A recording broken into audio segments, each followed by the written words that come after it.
Welcome, our fellow lovers of love, and thank you for joining us on yet another excursion through the stream of consciousness, down the river of tranquility, to fill the lake of life with love.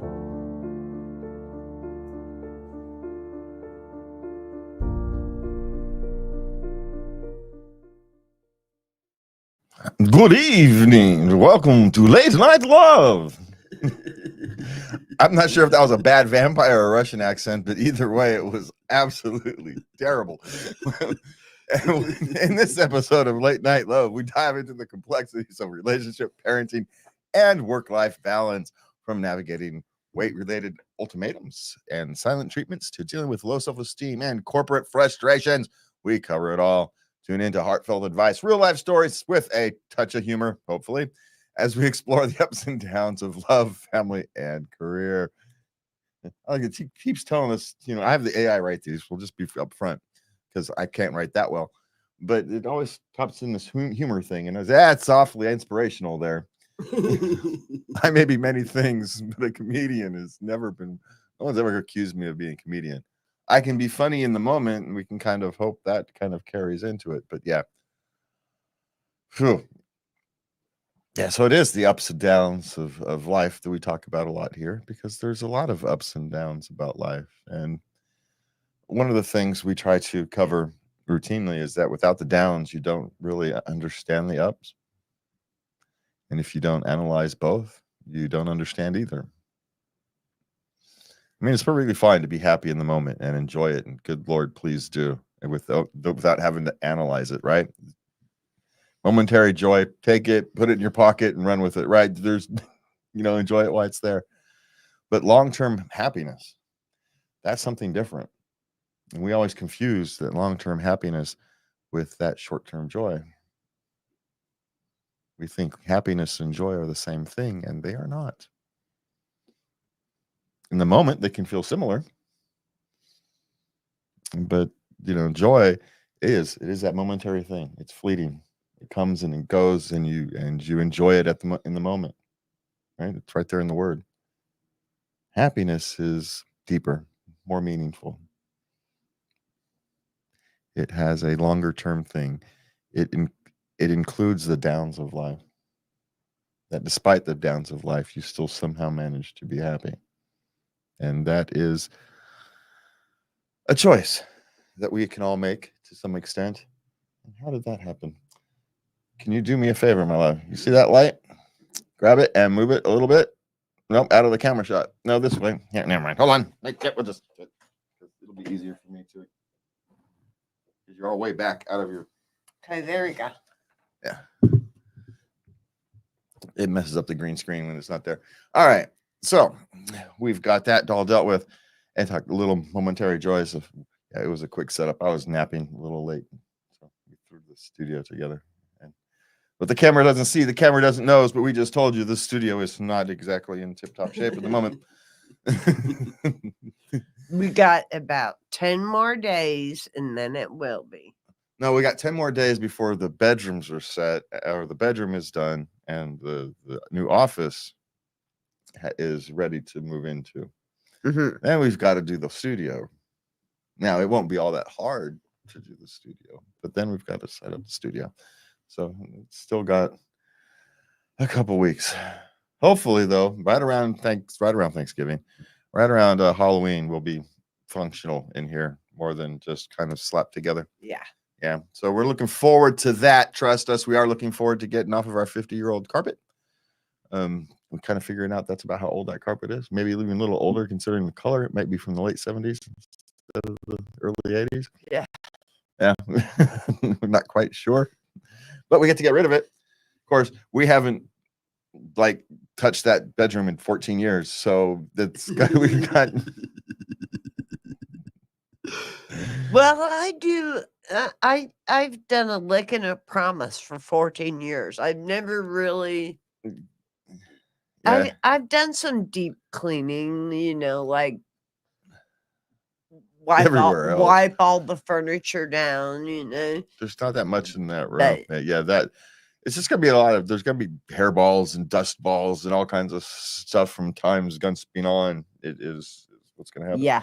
And what's going to be hilarious is because of the way the room's structured, the one spot of the floor that's going to have the best carpet is actually going to be the very middle. Yeah. Because the very middle has never seen the light of day. So it's just going to be a very strange thing. And I'm glad I'm not the one ripping up the carpet. That's all I've got to say. I don't want to rip up 50-year-old carpet. It's just not what I want to do. All right, so we're going to hop right into relationships tonight. So what do we got tonight, love? Okay. My boyfriend says he will not marry me until I lose weight. What will I do? Oh, hon. If it wasn't the weight, it would be something else. He's just, you want someone who loves all of you, who wants you, the deeper you. Yes, 90% of the time, the answer to that is to find a new boyfriend. There is a couple things that you should consider, though. One, maybe he's worried about your long-term health and he doesn't want to go through, the chance of degrading health is high anyway in life. It's going to happen. And maybe he just doesn't want to set himself up for that. Or he could be worried. He could be a highly disciplined, organized person, and someone who doesn't take care of their health that way can be a sign that he's not. Doesn't mean you need to put up with it. Maybe you guys aren't meant for each other in that kind of function, but it's not always necessarily, if he's a health nut and you're pushing 40, 50 pounds overweight, it's not an unexpected thing to happen, right? In those kind of circumstances, not saying it's right or wrong, but I'm just saying if in that particular case, if those are the parameters, right? And he could just be frankly worried about your health and trying to get you on a different path, and being 30, he doesn't know how to do it delicately yet. Like I said, 9 times out of 10, the answer is to find a new boyfriend, right? So I'm not changing that. I'm just saying there is other options out there, that he is either genuinely concerned about your health and he just doesn't want to go down a road until you are starting to work on that, or it's a discipline thing and he's worried about your lack of discipline and that's a sign of it. And everybody has the right to have in that sense, everybody has a right to have their wants in the other person. Again, if you're that different, then you're that different. Maybe it's a sign that you're not meant to be. I hate to start off with that. But the only one that's actually acceptable is when you're genuinely concerned about someone's health, right? That's an acceptable thing, and you can actually work through that problem if that's what it is. Do you know what my second husband did? No. He put on the refrigerator a picture of me taking a bite of cake. Well, see, that's too far. That's not talking about someone's health. And he didn't talk to me about it. I just was there one day. Yeah. That's not the same thing as being concerned about someone's health. How did I deal with it when I was concerned about your health? You sat me down. You almost made me cry. You were very upset.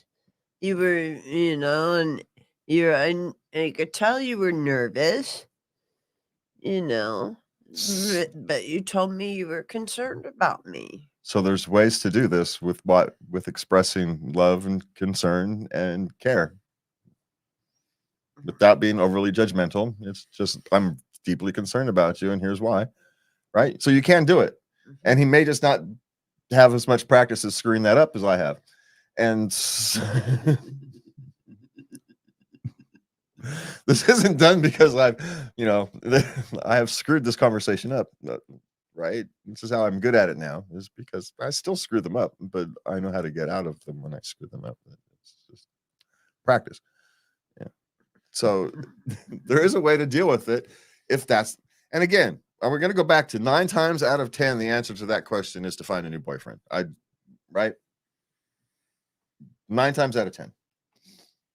There's that one chance that he's genuinely concerned about you.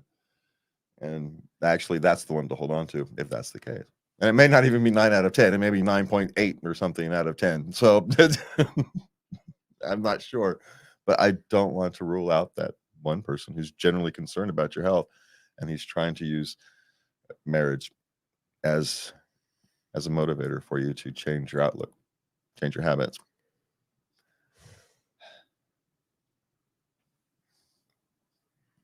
I'm not saying he did it properly. I'm just saying that. I love you. Change. Yeah. Well, it should be, this concerns me. Your health concerns me for the long term, and having that more difficult conversation. But that's not what she's hearing. No. Yeah. Yeah. And he may not be saying it properly, so she may not be saying it in a way she can hear. Yeah. Okay. Right? That's the whole point. Yeah. And this is the thing. You don't want to get married until you guys get these communication things kind of sorted, right? Because it could be just a miscommunication thing. But how many times is that going to happen in a relationship? So work through it. Or not, depending upon, she knows what he meant by it, right? Deep down, she knows if it was a concern or if not, or not. And she's either looking for an alternative. Who knows what her self-esteem is? Maybe she's a little big, so she's holding on to a boyfriend that she shouldn't. Because she's afraid of being alone. How many of us has done that? That's the danger of accepting that when it's not coming from a place of love. So, yeah, probably find a new boyfriend, but there's a small caveat to that. And think about it. Even if you dump them and go find a new boyfriend, it may be good advice to change your attitude towards your health. He might not be wrong. I mean, you know what I'm saying? He's wrong, but might not be as wrong as we all think he is. Okay. It's just what I'm saying. All right, what's next? My husband went out to dinner with his mom last night to the same place we were planning to go tonight for my birthday. How to get him to understand? Okay, you're not going to get him to understand. I understand you are a little irked, and I am totally with you, sister, okay? That would kind of miff me too. But the thing is, it's his mom, and he can take her wherever the hell he wants to take her, and he's going to take you too. So yeah, a man is never going to understand this connection. It'll be okay. Yeah, a man is never going to understand this connection. It was supposed to be for her. That's tomorrow night. It's a restaurant. Now it's not. Now it's tainted. It's not fresh anymore. It's the same restaurant. It's just a restaurant. It's not. I mean, did you fly to Paris or something and took her first and you're upset? It's a local restaurant that y'all probably been to more than once, right? I'm assuming. It's just, this is why men are not going to understand this. You can talk to the blue in the face, and it is going to go. Didn't I just say he's not going to understand it? Yeah, it's just there's no way in hell he's going to understand it. I figured that he ain't going to get it. No, he ain't going to get it because it's an emotion. It's a weird, goofy, emotional thing, and he's not, unless it's his weird, goofy, emotional thing. He's not going to get it. So, I mean, he will get that it's your weird, goofy, emotional thing, but he's not going to understand it. And you may be taking this a little too far. Just saying, it is just a restaurant. And the day before is not, it's not like he took her out for your birthday. He took his mom out to dinner. And it's probably the same. The reason y'all go to that restaurant is because it's a nice restaurant and everybody likes going there. So I'm just saying.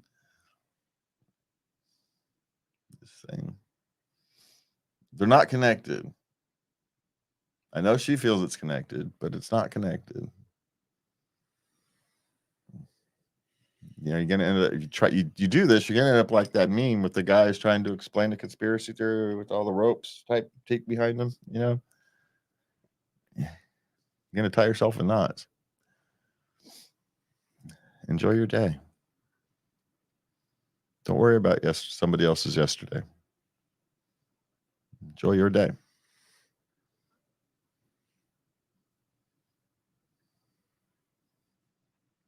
It's my suggestion. All right, what do we have? How can I finish with my boyfriend? No, it was no strings, friends with benefits, and she wants to end it. You stop calling and stop answering calls. That's how those things are done. It's a nice thing about being the no strings. There's no strings. You don't have to worry about the niceties of pleasantries of officially ending it, because there's nothing to officially end. You just stop participating. That's the coldness of that. It's what it was. Suppose you could tell them that, but you don't actually have to. It's not you can text. It's not a relationship. You don't have to talk to him. You don't have to do anything. There was no strings. It was just a thing. Yeah, but it's a courtesy to give a text. This isn't working for me anymore. No, that's a relationship. Thanks for fun. There's nothing to not work. That's the whole point. No strings. There's no strings. There's nothing to cut. You don't have to cut anything. You just stop engaging in it. That's all you have to do. Yeah, it's cold and heartless. But guess what, sunshine? That's what you were doing.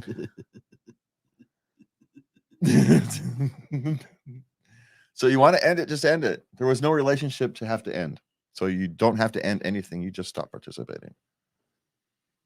And the reason that feels weird and wrong is because what you're engaging in is not really along your moral lines, and your subconscious is telling you that right now. That's what that's telling you. So, okay, what's next? My husband has mentioned replacing me during arguments several times.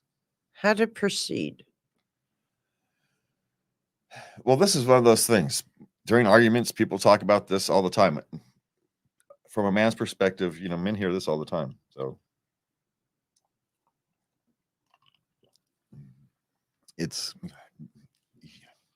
you're not facing anything overly unique. The question is, at 37, 37, 32, should you guys be beyond this part? Really should. Right? This is the stuff. These things are meant for one thing. They're meant to hurt you. That's it. That's all they're done. That's all they're designed for. It's all anybody's ever designed for. Unless they just too chicken to in the relationship or trying to get you to do it. But mostly it's a unthought way to lash out when they're hurting, right? It's kind of the reason humans do this kind of thing. Do you have to put up with it? No, you don't. But my thing is, man, at 37 and 30, you guys should probably be beyond this kind of thing. And so what you have to have a discussion is at some time, not when you're having these, is got to have a discussion about the rules for arguments. The ability to walk away from an argument before it gets to the point where you're starting to lash out and hurting at people.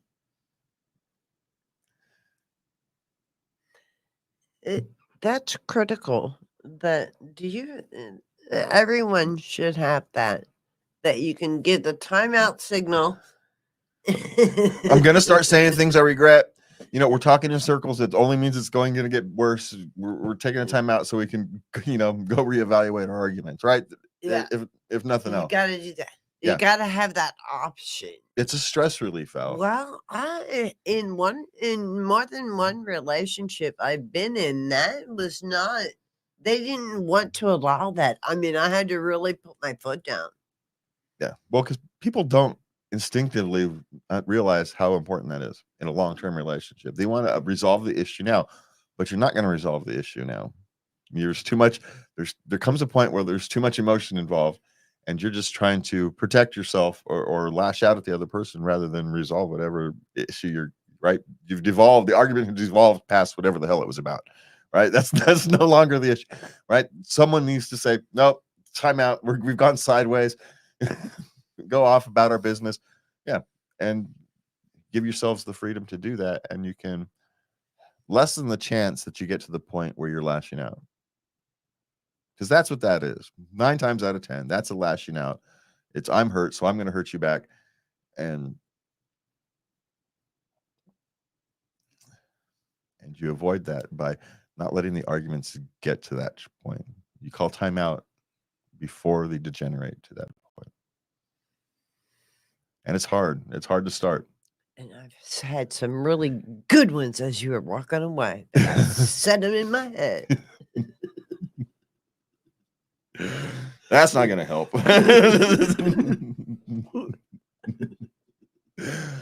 Yeah, that's when you go, that's not really going to help, is it? And that's the other thing, you know, you've got. No, I said them in my head. I'm Yeah, not because that's I'm going to not- help. that- that's the man. You don't say them out loud. You just call the timeout. Yeah, that's when you bite your tongue, because those are the ones you really don't want to say. No. That's when you end up saying things like this that you end up regretting later. And You end up in marriage counseling and yeah. shit. So it's much better to take the time out before it degenerates. That's my suggestion. And it is you shut your yap. It's hard. It's that, but when you say marriage is hard, that's what they're talking about right there. Just shutting up on occasion is that's what they're talking about. Okay, so what's next? Why does my boyfriend touch me in my sleep? Because he likes you and you're there.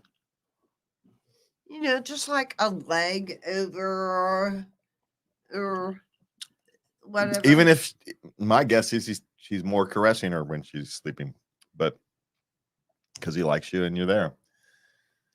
In most relationships, when you're sleeping together, that kind of touch is a benefit of the relationship. You get to do that. Now, if you have some issue that you need to, you know, and you have to communicate that with them. You know, maybe there's some trauma, and so she's reacting to the trauma rather than him. Right? He should know that. And I know a lot of these young kids are going to have trouble with this, right? They've grown up in the age of over consent, where you know you don't just surrender to your partner, generic consent. Like we are of the age where we can walk around and grab each other's parts, and it's no big deal, right? If we're not in the mood that day, we just say not in the mood this day, right? It's no big deal. Yeah, and then it's okay, sorry. Yeah, it's no big deal. But when you're talking 29 and 21, they've grown up in a different era. And so if they don't have that same instinctive, that's just part of the you know, that's the benefit of being in the relationship. Part of being boyfriend, girlfriend, husband, wife is the fact that you get to caress your partner in bed at night when they're sleeping. That's just what, you know, you love them. And so you get to do that. And that's part of the benefit to that. So you need to recommunicate your needs.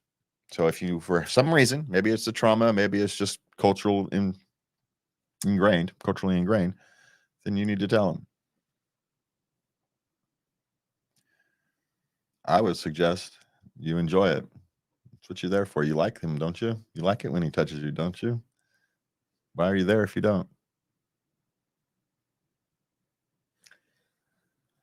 Well, maybe just not during sleep. Maybe it wakes her up. Maybe, and then that's a discussion to have, right? Yeah. But if she's bothered by it, then it's a different question, right? If it disturbs me, I'm a light sleeper, it wakes me up, right? Okay, that's a discussion to have. But if she's just leery about it, maybe she's not as invested in the relationship as she thinks, or she's so culturally ingrained that it just feels wrong, even though in relationships it's not. Yeah. Okay. So, okay. What do we have next? My boyfriend loves touching my boobs in excessive amount. It's painful and causes me distress. How do I get him to stop? All right. Now these are 23 and 24. So they're early mid 20s. He really should know better by now, to be honest. I don't know of a way you can get him because my guess is she's asked him to stop already. Yeah. That's gonna be my guess. And if he's not respecting that, especially, it's not a quick hi, honk honk and you move on. If it's causing pain, he's being more aggressive than he should be, and you probably shouldn't put up with him as a boyfriend. Yeah, what are these questions? We're all just telling people to leave their partners today. I'm sorry. Just, If he's not gonna respect you, hun. yeah, this is different than the thing above, right? Yeah. Because one, you've probably talked to him about it. Two, it's painful, which means he's being overly aggressive. He's not just, doing the quick honk honk thing as he walks by or something goofy, as men will do. I had one that was tune in Tokyo. Yeah, so we're goofy sometimes, but sometimes, right? That's the key.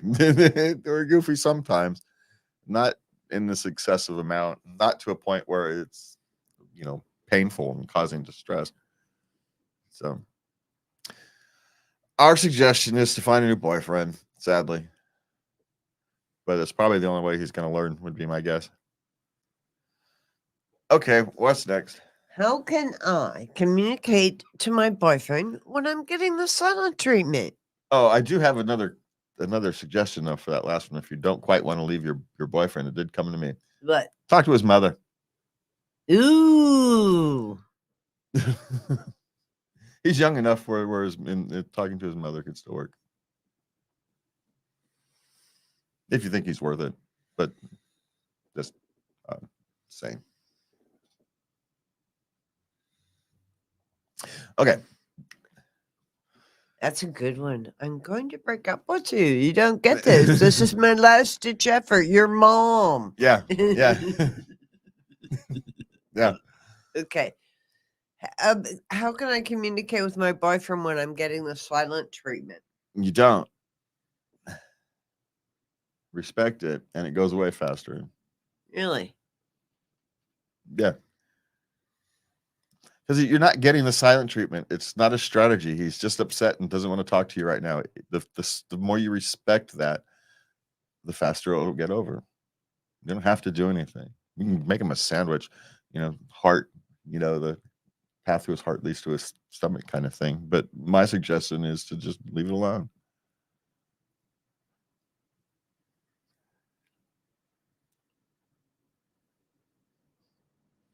Generally speaking, his favorite food is a good way to break ice, but I would just leave him alone. Let it be. Let him work through it.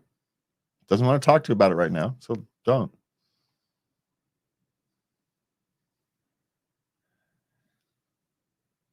You guys don't know how often you screw things up for yourselves by not just, again, back to the beginning of the show, shutting up, letting us work through it. You're going to get what you want if you just shut the hell up and let us work through it.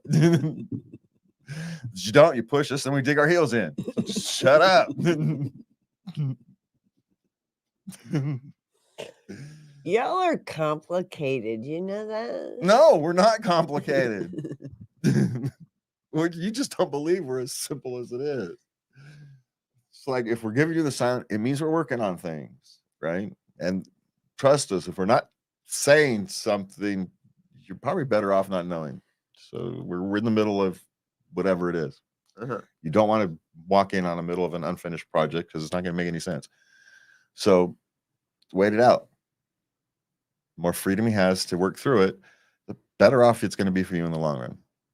Because he's trying to figure out how to get everything in your wants at the same time, right? He's trying to reconfigure his life to figure out whatever the hell it is you want and trying to squeeze it in there. Let him work it out. Right? The more annoying you make it, the harder you're making it for him to work it out. So just let him try to work it out. You may be surprised. I'm just saying. He's not like, we're not like you. We're not deliberately giving you the silent treatment. Just don't feel like talking right now. It's not a plot or a plan. Or we just don't feel like talking right now. Our brain is working. We're working on other things, or we're too upset to know that whatever's going to come out of our mouth is going to be rational. So we're better off shutting up. And again, in your favor, in that particular case, just to let us, let sleeping dogs lie in that case. That's my suggestion. I know it's going to be really hard. Well, I have noticed that if I push it, when I didn't used to honor that time, I would get answers I didn't like. Yeah, you forced a quick answer before I was able to work things out. But all right, the quick answer is give me a minute. I can make this work. But you want an answer now? All I've got figured out is no.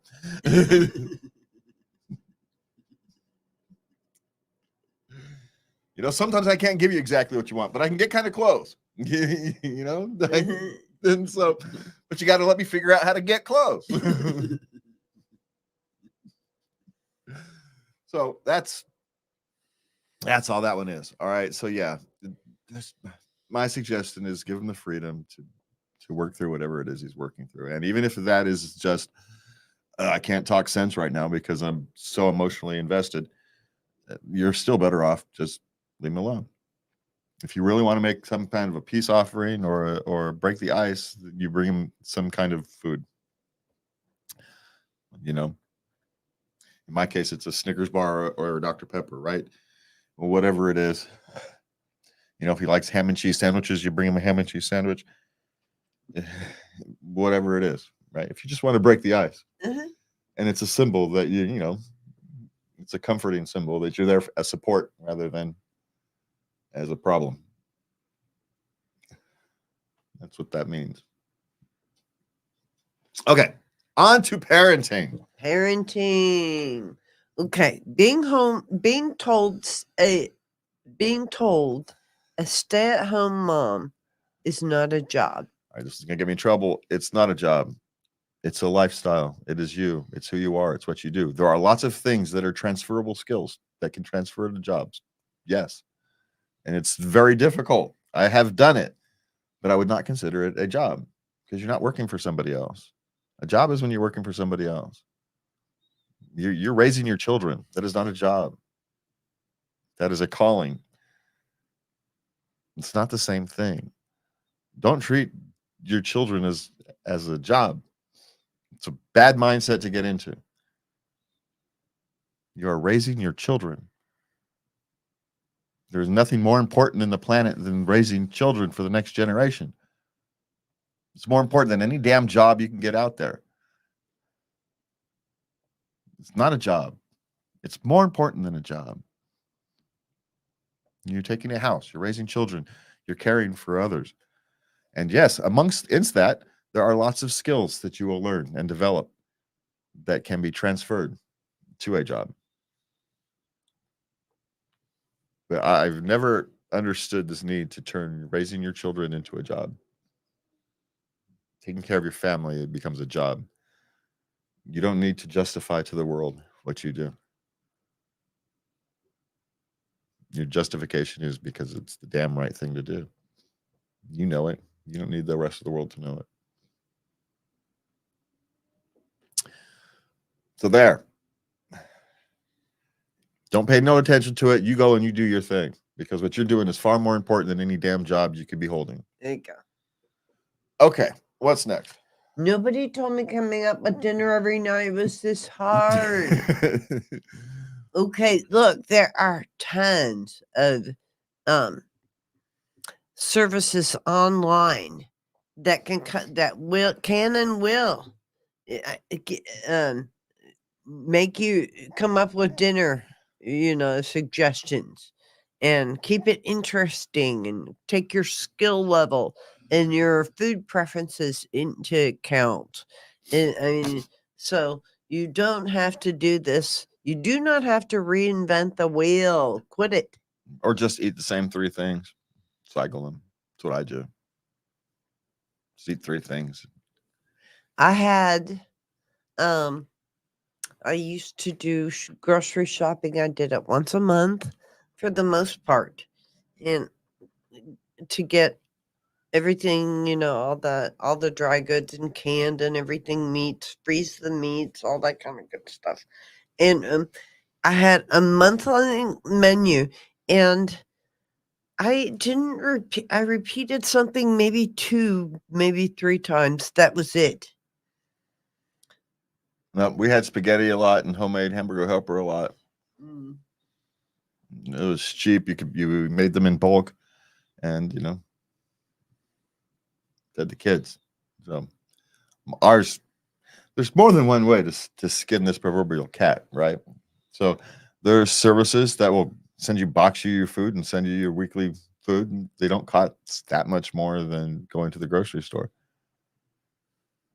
So if you just don't want to think about it, but you still want interesting food, outsource it, man. If you've got the resources, make some budget cuts elsewhere to pay for it, because it's only a little more expensive than the food at the grocery. So there's an option. I'm not the person to ask about food because I just don't care. So I can eat the same 3 things and cycle through it. Yeah, I'll get tired of something every now and again and throw something else in there. Oh man, I gotta have variety. But for the most part, I don't care. I have to have variety. Well, because it all tastes like dirt to me anyway, so I don't really care. I don't have chicken because chicken tastes awful now. So I used to love chicken. I used to love my lemon butter chicken, and now I can't even eat it. All right, so what's next? What's the most meaningful compliment you've received as a parent? I used to have parents come up to me and say, we can take your daughter anywhere. She always, just acts just appropriately, and she's nice to have around.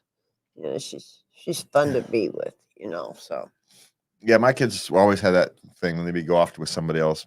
They would, they're always so well behaved. Wait, my kids? They're like completely different kids outside than they were inside the house, which was kind of deliberate. You give them more freedom inside the house, but the caveat to that is, outside the house, you got to behave like a civilized human being. You can behave like an uncivilized child in here, knock yourselves out. But when you're outside the door, you're going to behave like a civilized human being. And it kind of worked. They all behave like civilized human beings outside. They're a little rough around the edges around their friends and family, but the time and place. They learn the most important thing in life is time and place, how to act in time and place. What's the word they call it these days? Code switching. You can code switch like that. So, change their personality, behavior, and perceptions to fit into anywhere, like chameleons, like cultural chameleons. So, yes, that would be the best meaningful compliment. Even though I'm still getting compliments, my son is working on he does come and compliment me about my son's work ethic and abilities. People like him. That's nice to know that, he can pick up the hard job quickly. So they already depend on him.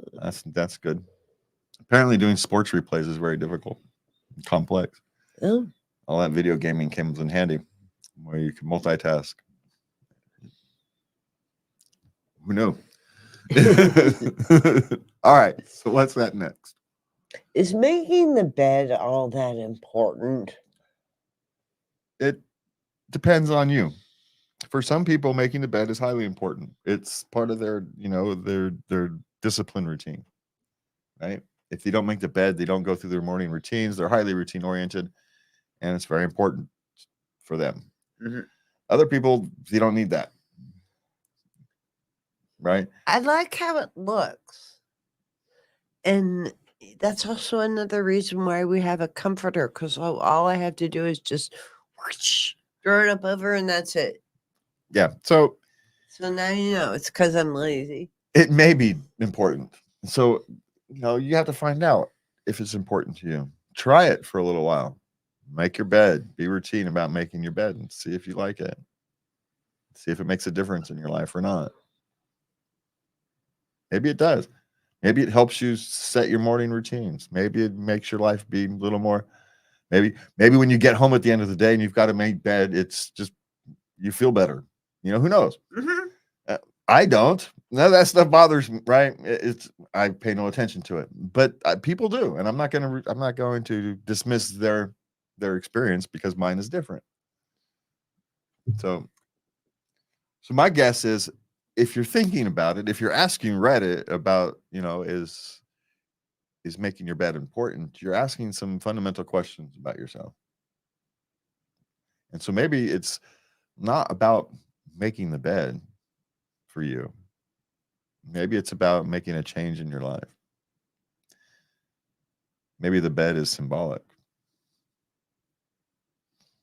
Maybe you used to not care about changing your bed, but now you're thinking, is making my bed going to make a difference in my life? Maybe it's that one little change, that one thing you need to do to start becoming the person you want to be. Maybe it's that first infant step. A lot of people have, well, I won't say a lot. Some people make that as, okay, I made my bed. That's my first success of the day. My day is a success. I made my bed. Yeah. Sometimes it's hey, if nothing else, I'll get my sink cleaned, right? When I was kind of at my lowest, I'm going to make sure the sink gets cleaned so the kids can cook their dinner. The sink is going to get cleaned at least once a day, right? Mm-hmm. And with a house full of 4 kids, that's actually is an accomplishment.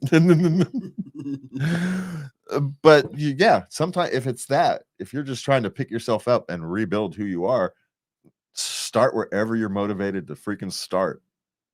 If it's cleaning the sink, if it's brushing your teeth, if it's making your bed, take the freaking victory. Mm-hmm. Definitely. Yeah. If you're doing it better today than you did yesterday, take the freaking victory. Just saying. Because I think, maybe it's not about making the bed. Maybe it's about something else. And so in that place, to borrow a phrase, go clean your room. All right, what's next? Okay. Do you use music to help your baby sleep? Sometimes. Depends on the baby, depends on the music. There's no universal truth to this. Right? Because they're at their wit's end. They're trying. They need to know if this is going to work. But there's no telling if it's going to work. Try it.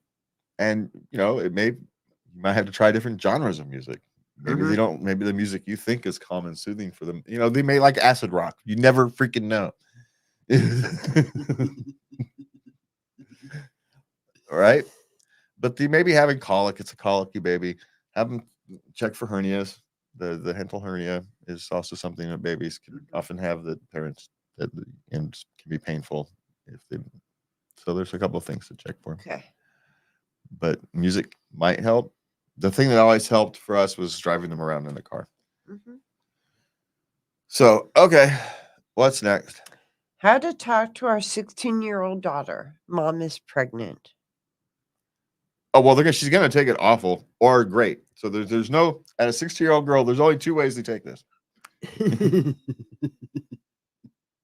They're gonna love it, the whole 9 seeing the baby in the house. They're happy, little concerned for mom because at 16 they have overly emotions, so they're overly concerned for health, but they get all excited, like overly excited almost, right? Yeah, you get another brother, sister, whole thing. Yeah, they're all into it. Or what the hell have you done to my life, right? What are you two thinking? You know how old you guys are, right? That there's no in between. Yeah. A teenage boy, you're gonna get, yeah. He's not even gonna think about what that means, right? He's just gonna take in the information and okay. That's what's gonna happen for a teenage boy. 16-year-old girl, you've got one of those two emotional extremes. That's your most likely thing. But there's no secret to how to deal with your daughter. You just tell her. I've always done it in the most my approach would be the most casual way possible. Don't make a big deal out of it. You're sitting in the kitchen one day and you just kind of tell her. The bigger of a deal you make it, the bigger of a deal you make it. And at this stage, is what you want to do is keep that emotional response as low as possible, regardless of the way it is. It's not going to work, but but that would be my suggestion.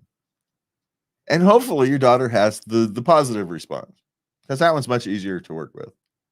Because the negative response, and you kind of know, you know how your daughter responds to these things. You're going to know if she's in an overly selfish stage or not.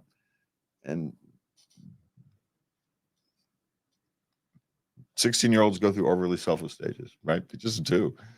it's not even a criticism. It's just part of growing up. I know. I had a baby and my sister was 16 at home.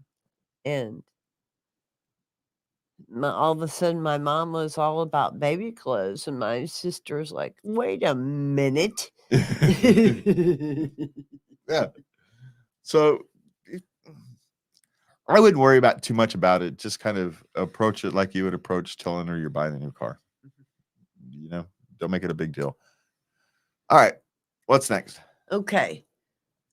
Kid with low self-esteem. I believe he was 9.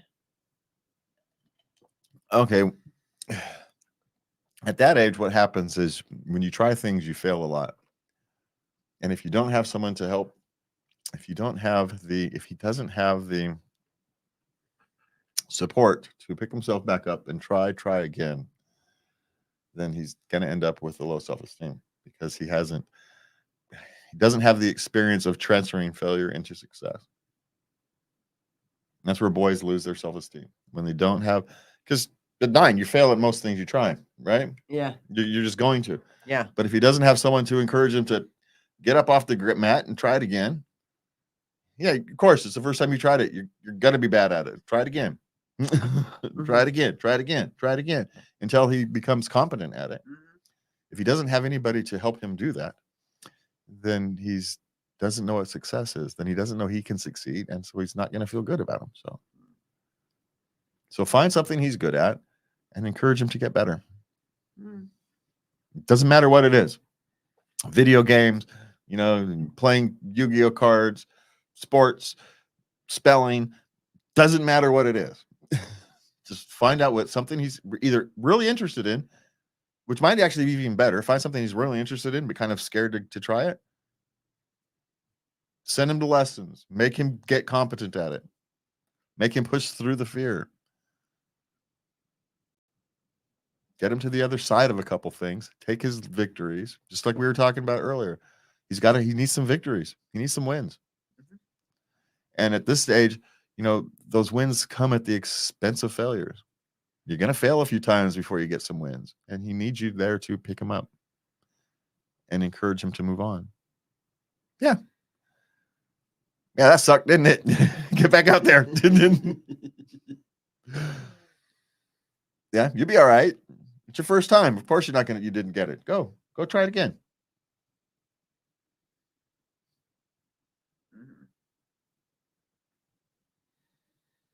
So find something for him. Find some successes. You know what he's good at. So it doesn't matter what he is. But if find something he's good at and he's interested in, and give him a little push. And when he fails, give him a little push. When he fails, give him a little push. He will succeed. Eventually he will succeed, and then he will build his self-confidence that way. It's not going to be easy. But if you don't do it now, the consequences are huge later on. So do it now. Teach them to ride a bike. That's actually a good thing for kids to get good confidence on, right? Because you fall down. Very much. Yeah, that's a good one. The place to start. And talk to him about the path to success. Have that as a part of your normal conversations. Talk to them about the journey to success. The success isn't something you reach shortly, something you build to. You know, that these failures are successes. You know, hey, you were able to stay on your bike for half a block. It's more than the house you were able to do it before. You know, that's a success. Treat those as successes. So, okay, we are on to working questions. What do we got? Are there any downsides to simply walking out? But other than the loss of the paycheck, no. I mean, just assuming you don't have some goofy contract terms and whatnot. No. You're better off walking out than staying miserable or doing something that's unethical. Yeah. So, but if you've gotten to the point where you're ready to just walk out, you need to examine that. How did you let this get to this point? You should have walked away already and done it in a more planned manner. Yeah. You have some role to again, unless he's asked you to do something that you find unethical and you're walking away because you can't do it, then no, right? There's nothing you can do about that. You've done the right thing and you've moved on. But no, there's no consequence. No one cares because they can't tell prospective employers anything that other than you've worked there, because it becomes slander and stuff, and they open themselves up to lawsuits and things. So businesses really can't tell you that someone was a bad employee. Now, what happens is if they don't tell you they were a good employee, that kind of leads you to the point that you're a bad employee. But maybe you don't want them on your resume anyway. So that kind of thing. There is those two consequences, right? The lack of the paycheck, and theoretically they can talk bad about you in the future when you're looking for future employment. But I don't think you care about either one of those. What do you care about them? Right? As long as you can explain to a former or future employer why you walked away, you're golden. Yeah. Okay. What's next? Should I tell my coworker that they are on track to get fired? Sure. Doesn't hurt. I mean, why not? If they're on, dude, you're gonna get fired if you keep doing this. That's a conversation that happens quite a lot, at least in my experience. So yeah. So that would be my thing. Yeah, dude, if you keep calling in sick, they're gonna fire you. You do realize this, right? Especially if you're kind of work friends with them. If you're not, then it's none of your business. Okay, what's next? The person I am mentoring at work got regularized before me. Regularized? Well, they got from part-time to full-time. Okay, so here's the question. What did they do that you didn't?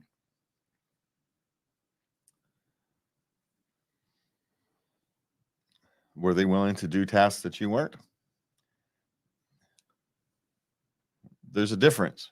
And many of us aren't willing to genuinely examine our role in these type of things. So my question is, what didn't you do?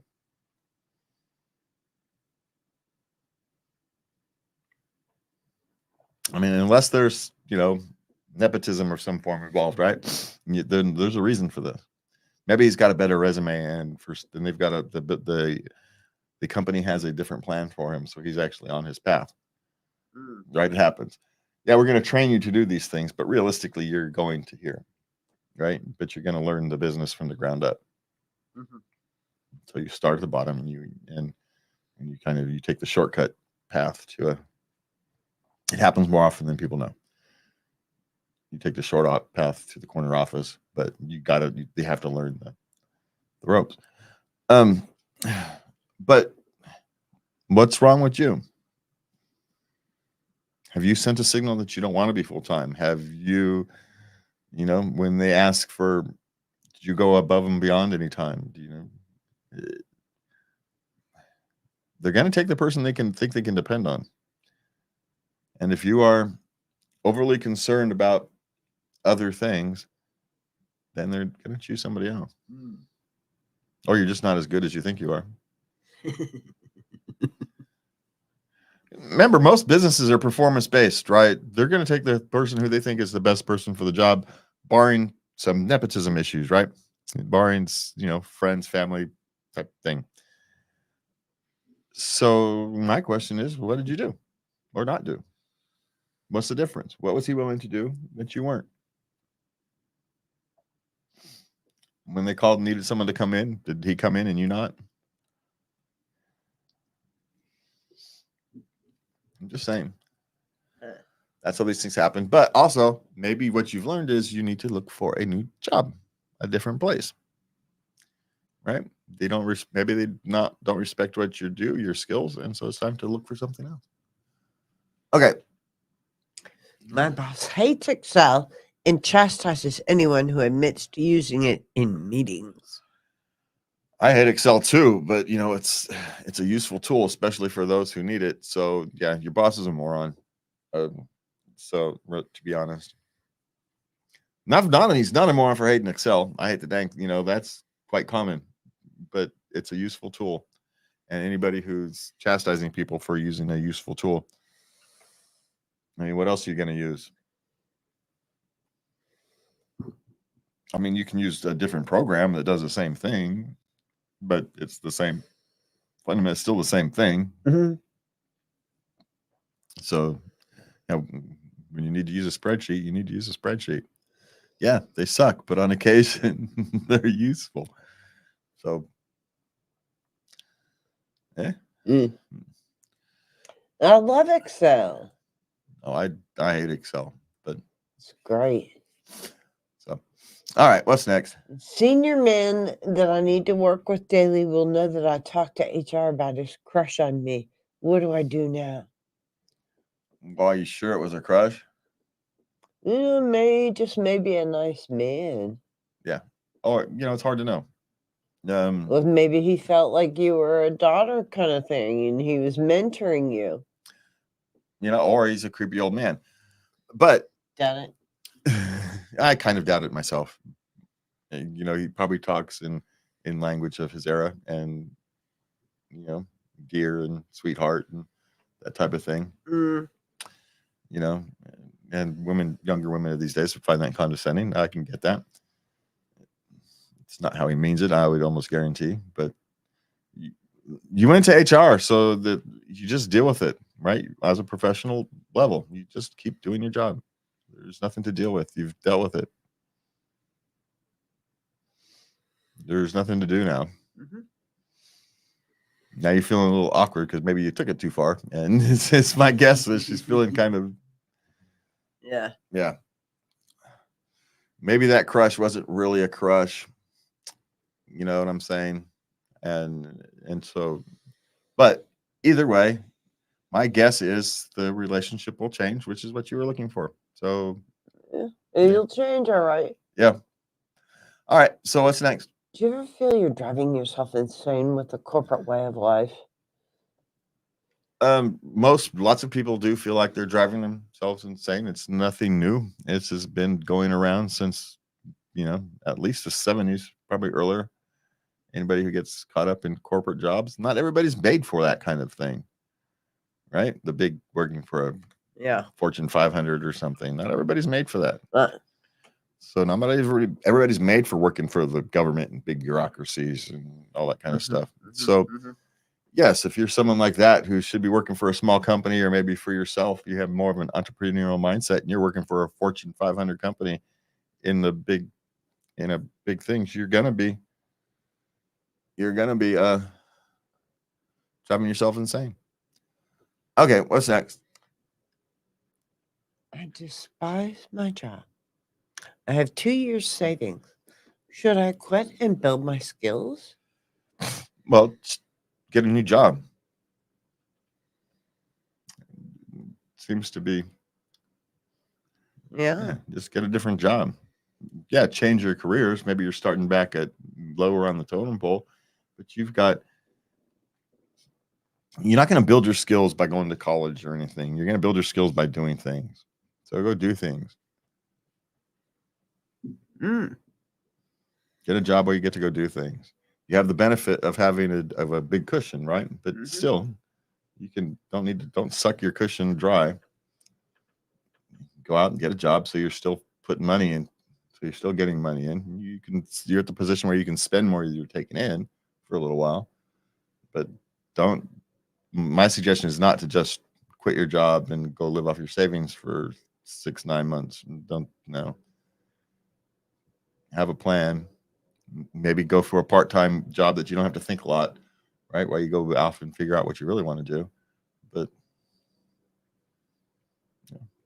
take a month off. Mm. Take a month off, figure out what you really want to do, and then start working your back in. Start back at the bottom and work your way up in a different industry. You know, that's would be my suggestion rather than quit and build your skills. What does that even mean? Just go do things. Okay. Okay, now we have intimacy questions. Oh, fun. After my boyfriend got a hand job from a sex worker, I don't want to touch him. What do I do? Okay, so how did I'm kind of curious. How is this? She's talking about it like it's kind of not a big deal, but that it is. Was this Yeah. like it was this thing? Yeah, sure, go ahead. And now she's regretting the fact that she said, "Sure, go ahead." No, she didn't say yes, sure, go ahead. Oh, But she didn't have sex with. She didn't want to have sex with him, so he went and had a. So he did this. well, can I just point out that this is likely as your relationship is over, and neither one of you want to bother to go through the process of actually ending it.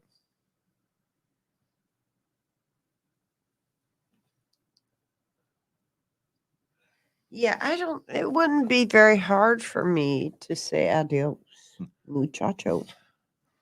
Yeah, but you don't. But except for the fear of being To alone. the left, to the left. So, so I mean, she's 24. She's not interested in being with her boyfriend. There's, it's not a good sign for a relationship. No, Not at the 20s. no. So my guess is this relationship is already over, but Yeah. they're just they're just too much of a chicken to have ended it. And so now you've got a good excuse. Right? Well, no, they do. So there's that. Mm-hmm. That's what you guys did. You guys just went and gave yourselves an excuse to end a relationship that was already ended. Yeah. Yeah. Yeah. All right. Okay. What's next? Sex acts when unwell. Yeah, they happen.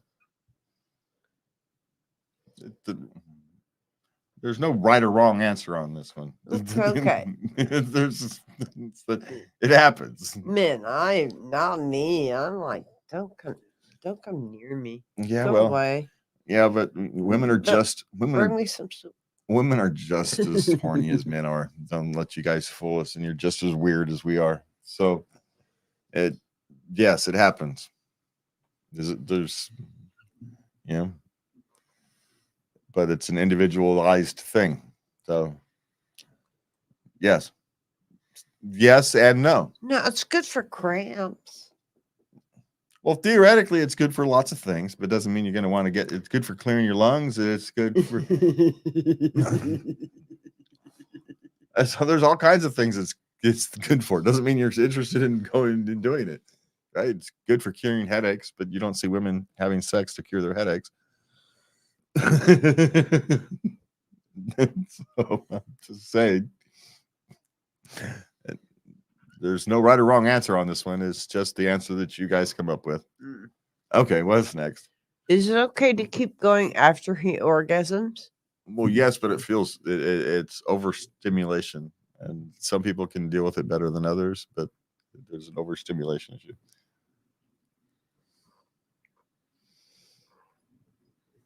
It's like nature designed us to stop. Okay, yeah. And take a nap. Yeah, or something.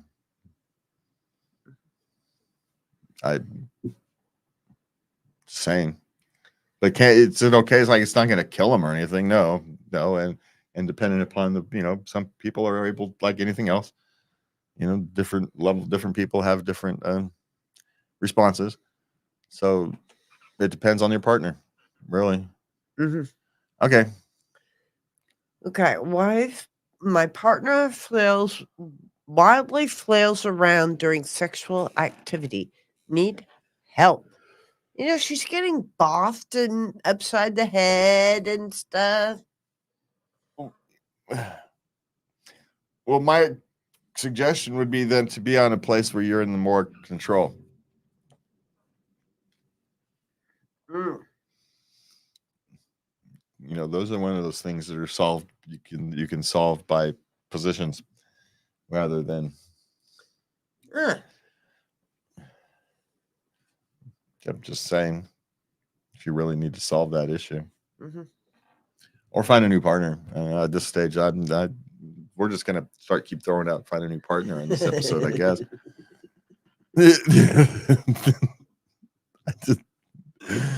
I don't know. Okay, what's next? Okay, can't orgasm from oral from my wife. What do I do? Nothing. Apparently, she's not that good. Well, it's not even necessarily have to be that. It's different. She can be as good as she wants, and it's not the proper stimulation for him, right? It's like he could have a complicated code, right? We talk about how women's combinations can sometimes be difficult, but some combinations may not work for him, and it is what it is. You don't worry about it too much. You enjoy the parts of it that you do, and if you feel the need to finish, you can help yourself or have her. There you go. There's ways to deal with that. Okay. Okay, last question. Yep. Wife feels dirty after sex. Oh, she was raised religious, wasn't she? Yeah. That's usually how that comes about. Yeah. Now, it's not always, but it's an odd thing because when you're engaged in sex, the body puts out chemicals that actually lower our disgust, what the psychologists call disgust, right? They lower our disgust tolerances. So we are able to engage in things that during normal times we would find disgusting. And so from a biological sense, that's what she's experiencing, right? Those chemicals have gone away, and now her brain and bodies are going, ew. And and I've always said sex is weird if you think about it too much, right? It's just so try not to think about it too much. It's the suggestion I give you, though. But there's nothing. Here's the thing: there's nothing he can do to get to his wife. There's nothing he can do, and any attempts is just going to make it more awkward. So all you can really do is just reassure her that you love her, and over time she'll come to accept that. Because can you think of anything that a man can do that's actually going to fix that? No. So when there's nothing you can directly do to fix it, you buy her those shower balms for when she takes a shower afterwards. That's what you do. you just make sure that she knows she's loved, and over time that feeling will lessen. That's all you can do. That's it. Yeah. It's because again, we've talked about it before. It's one of those things. The more you fight it, the harder, the bigger it becomes. The bigger issue it becomes. Yeah. And so you try not to become it. Don't let her thing become yours, but you support her through it. You understand that she's feeling this way, and you accept that she's feeling this way, and you honor that she's feeling this way, and she will eventually not. So it's the hard part of marriage, man. It's the hard part of when you talk about marriage is work. This is part of that work, working through these things, and they take time. And there's nothing you can directly do on this one except love and support your wife. You acknowledge it without having it become a thing. And that's all you can really do on that. And that's all we can really do for you tonight. We are out of time. We are out of here, and we did nothing tonight on any promotion, so let's get us out of the way. You can find us at latenightLove.us. You can send your love letters to love@latenightLove.us. And from me and Lubby, you can find us on KUBU 96.5 FM on here in Sacramento. And from me and Lubby, thank you for joining us, and we will see you next week. Have a good night, and please remember to love everybody. Good